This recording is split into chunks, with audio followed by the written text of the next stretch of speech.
Peperangan di dalam diri manusia. Wahyu 12 ayat 7-9 mencatat terjadinya peperangan di sorga di masa lampau yang jauh, mestinya sebelum manusia disesatkan oleh iblis, si ular tua. 7 Maka timbullah peperangan di sorga. Mikhael dan malaikat-malaikatnya berperang melawan naga itu, dan naga itu dibantu oleh malaikat-malaikatnya. 8 Tetapi mereka tidak dapat bertahan, mereka tidak mendapat tempat lagi di sorga. 9 Dan naga besar itu, si ular tua, yang disebut iblis atau Satan, yang menyesatkan seluruh dunia, dilemparkan ke bawah, ia dilemparkan ke bumi, bersama-sama dengan malaikat-malaikatnya. Perhatikanlah bahwa peperangan itu terjadi di antara dua rombongan malaikat. Maka yang Maha Tinggi tidak terlibat dalam peperangan itu, karena dapat diselesaikan oleh Mikhael. Fakta bahwa iblis beserta para malaikatnya dilemparkan keluar dari sorga ke bumi, menunjukkan bahwa peperangan itu adalah suatu pemberontakan. Sebab tujuan dari setiap pemberontakan adalah menjatuhkan pemerintahan yang sah, pemerintahan raja kerajaan sorgawi tentunya. Dan yang kalah dalam pemberontakan pasti dibuang keluar dari kerajaan. Apakah iblis bersama rombongannya, setelah tercampak ke bumi, berdiam diri saja merenungi nasib mereka? Ternyata tidak demikian, karena dinyatakan bahwa mereka menyesatkan seluruh dunia.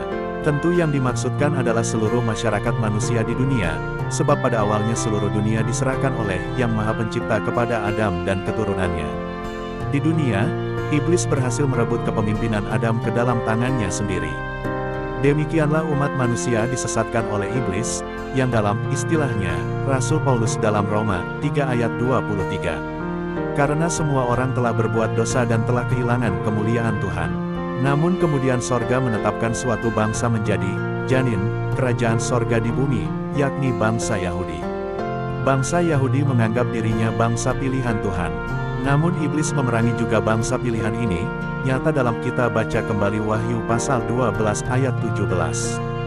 Maka marahlah naga itu kepada perempuan itu, lalu pergi memerangi keturunannya yang lain, yang menuruti hukum-hukum Tuhan dan memiliki kesaksian Yesus. Siapa saja yang diperangi iblis selanjutnya? Manusia yang mentaati 10 hukum Tuhan serta mereka yang memiliki kesaksian Yesus. Yakni orang-orang yang mengenal dan mentaati 10 hukum Tuhan serta orang Kristen yang biasa bersaksi tentang Yesus Kristus. Mereka yang tidak pernah bersaksi bagi Yesus sudah menjadi pecundang, sehingga tidak diserang secara dahsyat oleh iblis. Pernyataan ini menunjukkan bahwa manusia yang di luar kedua kategori ini tidak mengalami serangan dahsyat oleh iblis, tentu karena mereka sudah menjadi pecundang oleh malaikat-malaikat iblis yang berjumlah banyak, pakar dalam penyesatan dan penipuan. Yesus, yang menyaksikan iblis tercampak seperti kilat jatuh ke bumi, lihat dalam Lukas 10 ayat 18, mengingatkan lebih jauh mengenai peperangan yang dilancarkan oleh Esada terhadap orang-orang pilihan, setelah iblis berhasil menyesatkan bangsa pilihan Matius 24 ayat 24. Sebab Mesias-Mesias palsu dan nabi-nabi palsu akan muncul dan mereka akan mengadakan tanda-tanda yang dahsyat dan mujizat-mujizat, sehingga sekiranya mungkin, mereka menyesatkan orang-orang pilihan juga. Iblis tidak pernah puas, setelah bangsa pilihan Yahudi disesatkannya, juga sebagian orang Kristen, maka, sekiranya mungkin, mereka menyesatkan orang-orang pilihan juga. Tentu saja peperangan yang dilancarkan iblis terhadap orang pilihan akan jauh lebih dahsyat dibandingkan serangannya terhadap bangsa pilihan. Oleh sebab itu, bagaimana mungkin warga kerajaan sorga dapat berkemenangan di bawah tekanan iblis yang begitu dahsyat? Maka Yesus, Raja sorga memperlengkapi hamba-hambanya, anak-anak kerajaan sorga, dengan sekurang-kurangnya 5 fasilitas dari kerajaan sorga, yang semuanya harus diterima dan dimanfaatkan sekaligus.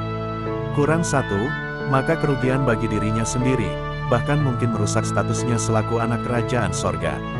Kelima fasilitas ini tidak serupa dengan fasilitas yang biasa dinikmati oleh warga gereja manapun, karena mereka sesungguhnya belum berstatus anak kerajaan sorga.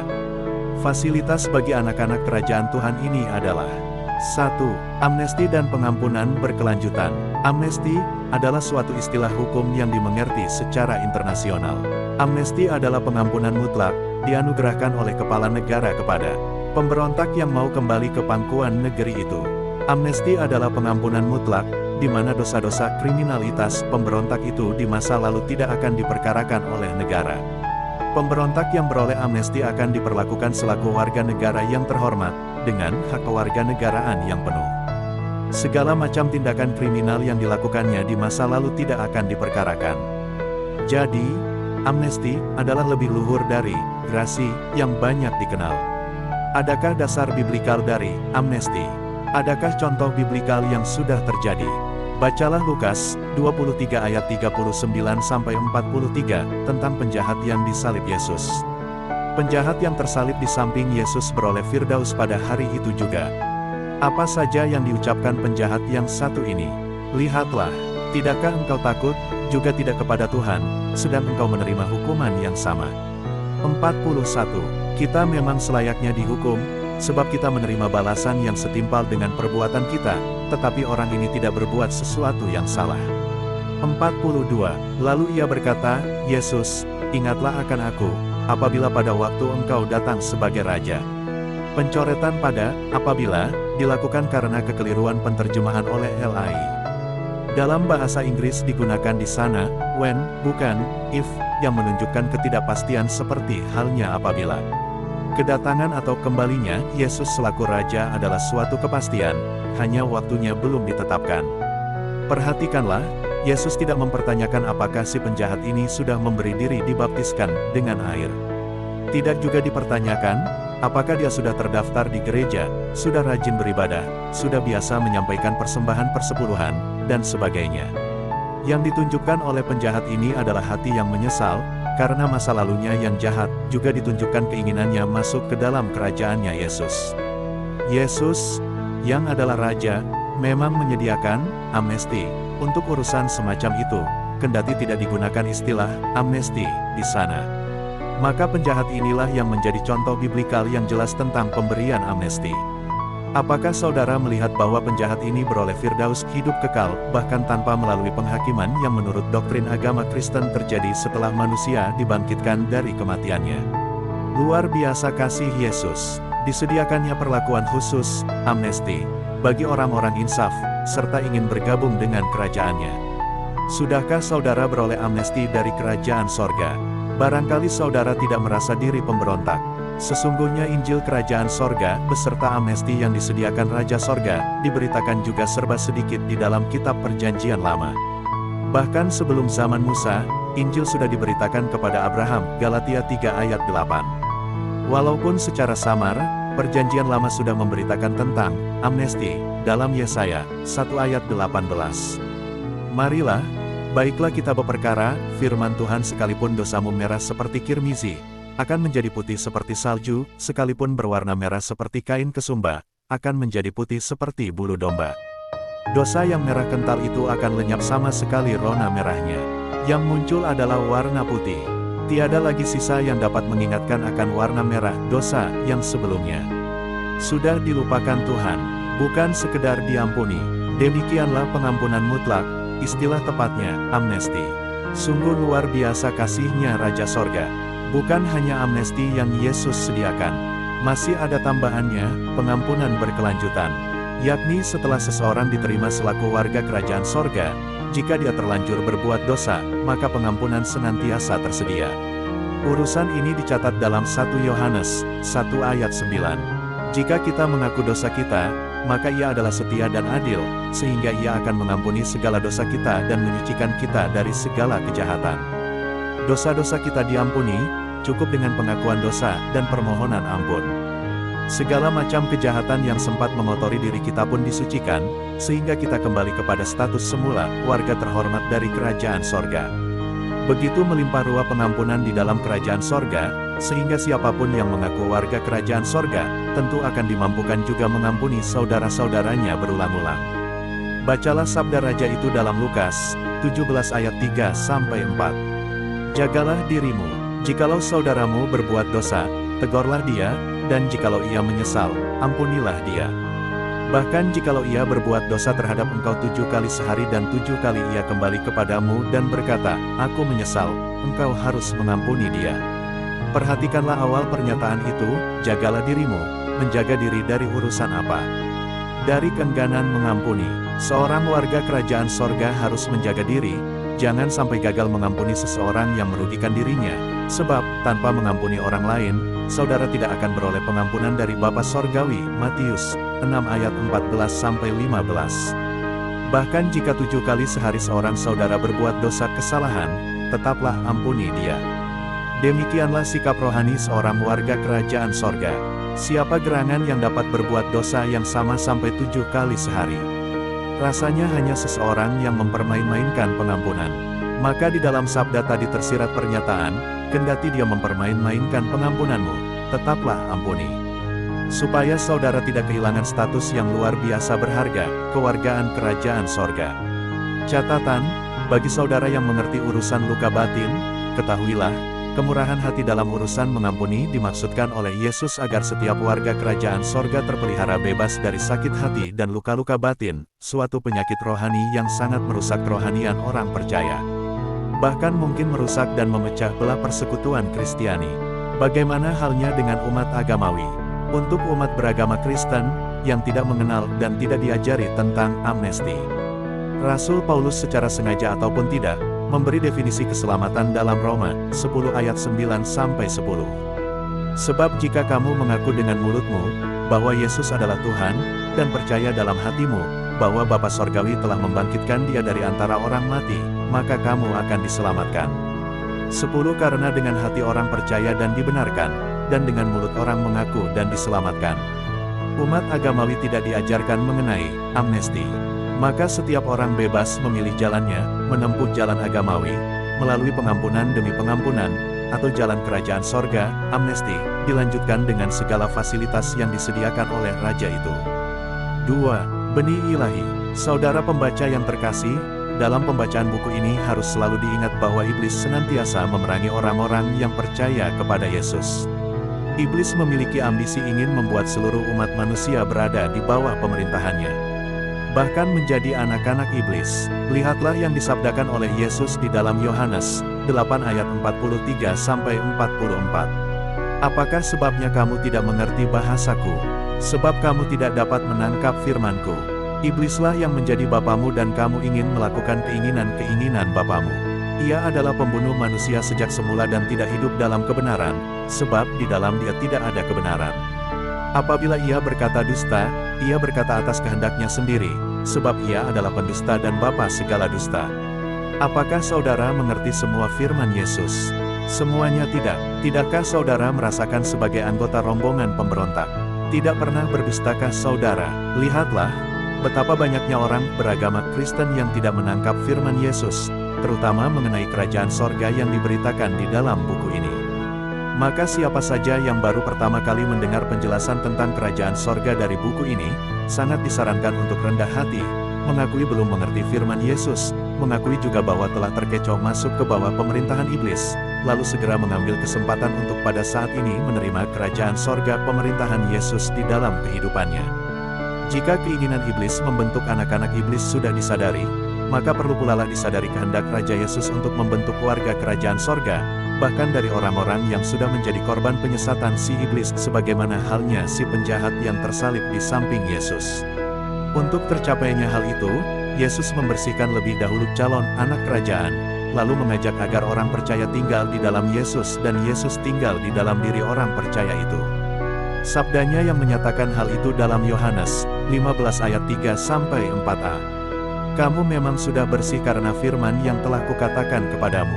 Tinggallah di dalam aku dan aku di dalam kamu. Berangkat dari pribadi yang cemar, dibersihkan lebih dahulu oleh firman, Yesus lalu tinggal di dalam Yesus dan Yesus tinggal di dalam diri orang percaya. Demikianlah kehidupan warga kerajaan sorga yang didambakan oleh Yesus Kristus. Sebelumnya, Yohanes 14 ayat 23, Yesus sudah mensabdakan yang serupa.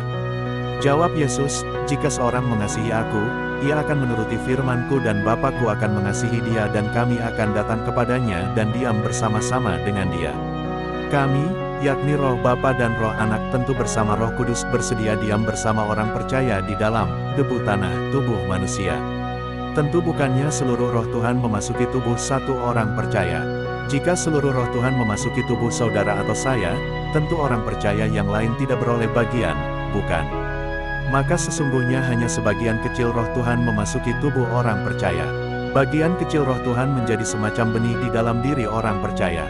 Menerima benih, secuil roh Tuhan, Itulah yang disinggung lebih dahulu dalam Yohanes 1 ayat 12-13. Ayat 12. Tetapi semua orang yang menerimanya diberinya kuasa supaya menjadi anak-anak Tuhan, yaitu mereka yang percaya dalam namanya. Ayat 13, orang-orang yang diperanakan bukan dari darah atau dari daging, bukan pula secara jasmani oleh keinginan seorang laki-laki, melainkan dari Tuhan. Semua orang yang menerima roh Tuhan, secuil, bersamaan dengan itu menerima juga kuasa, bukan status, supaya, berarti di masa depan. Menjadi anak Tuhan, sesungguhnya menjadi anak Tuhan membutuhkan kuasa yang khusus, bukan suatu peristiwa yang terjadi begitu saja. Orang-orang semacam inilah yang disebut diperanakan dari keinginan Tuhan, bukan sekedar dari keinginan seorang laki-laki, seperti dialami oleh umumnya manusia. Ini sekedar kelahiran alamiah. Maka tepatlah penggunaan istilah benih ilahi oleh Petrus di dalam 1 Petrus 1 ayat 22-23. Ayat 22, karena kamu telah menyucikan dirimu oleh ketaatan kepada kebenaran, sehingga kamu dapat mengamalkan kasih persaudaraan yang tulus ikhlas, hendaklah kamu bersungguh-sungguh saling mengasihi dengan segenap hatimu. Ayat 23, karena kamu telah dilahirkan kembali bukan dari benih yang fana, tetapi dari benih yang tidak fana, oleh firman Tuhan, yang hidup dan yang kekal. Telah menyucikan diri, ini amnesti. Mendahului, dilahirkan kembali. Istilah kelahiran kembali adalah istilah Yesus sendiri sewaktu beliau berbincang dengan Nikodemus dalam Yohanes 3 ayat 1-7. Suatu perbincangan yang sulit dimengerti oleh Nikodemus, dan tidak dimengerti oleh banyak hamba Tuhan di masa kini, sehingga mereka keliru menerapkan. Sebab kelahiran kembali yang disinggung oleh Rasul Petrus berkaitan dengan perolehan benih yang tidak fana, benih ilahi. Bukan sekedar pembaptisan air ataupun upacara gerejawi lainnya, yang tidak menyentuh roh manusia. Rasul Yohanes juga menggunakan benih ilahi dalam bentuk, bahwa siapapun yang memiliki benih ilahi akan menjadi kebal terhadap gangguan dosa. Bacalah dalam 1 Yohanes 3 ayat 9. Setiap orang yang lahir dari Tuhan, tidak berbuat dosa lagi, sebab benih ilahi tetap ada di dalam dia dan ia tidak dapat berbuat dosa, karena ia lahir dari Tuhan. Betapa beruntungnya setiap orang percaya yang sudah beroleh benih ilahi. Pergumulan melawan dosa, yang menjadi pergumulan setiap manusia, berakhir setelah seseorang lahir dari Tuhan. Maka, selepasnya dari pergumulan itu, warga kerajaan sorga mempunyai kesempatan luas untuk memanfaatkan beragam fasilitas kerajaan sorga untuk memperluas kerajaan itu. Di bawah bimbingan roh Yesus tentunya. Nah, pembaca yang saya kasihi, jika saudara sudah mengerti sungguh makna benih ilahi, serta pemberiannya bagi orang percaya, mengikuti amnesti yang sudah lebih dahulu dikaruniakan oleh Raja Sorga, maka saat ini saudara beroleh kesempatan bagus untuk memperolehnya bagi diri saudara sendiri. Seperti penjahat yang tersalib di samping Yesus, dengan rendah hati saudara dapat memanjatkan doa berikut, demi beroleh amnesti serta status warga kerajaan sorga. Ucapkanlah doa berikut dengan bersuara, sebab dalam Matius 12 ayat 37 Yesus berkata, menurut ucapanmu engkau dibenarkan, dan menurut ucapanmu pula engkau dihukum. Ucapkanlah, saudaraku, saya menyembah Yesus Kristus, Raja Sorga, Rajaku dan Juru Selamatku. Ya Yesus, saya mengaku bahwa di masa laluku saya berada di bawah pemerintahan iblis. Saya ingin tinggalkan pemerintahan iblis sekarang dan bergabung dengan kerajaan Tuhan, sejak di bumi ini. Mohon saya diterima, ya Rajaku, berilah saya amnesti, dan beri jugalah status anak kerajaan, serta benih ilahi di dalam diri saya, yakni roh Yesus, yang akan membimbing dan memerintah diri saya dari dalam hatiku di sepanjang sisa usiaku. Demi nama Yesus Kristus, saya dibebaskan dari pemerintahan iblis beserta malaikat-malaikatnya, juga dibersihkan dari jamahan-jamahan iblis dari masa laluku. Oleh darah Yesus yang tercurah di Golgota, diriku disucikan, layak untuk tampil di hadapan Rajaku, Yesus Kristus, Juru Selamatku pribadi.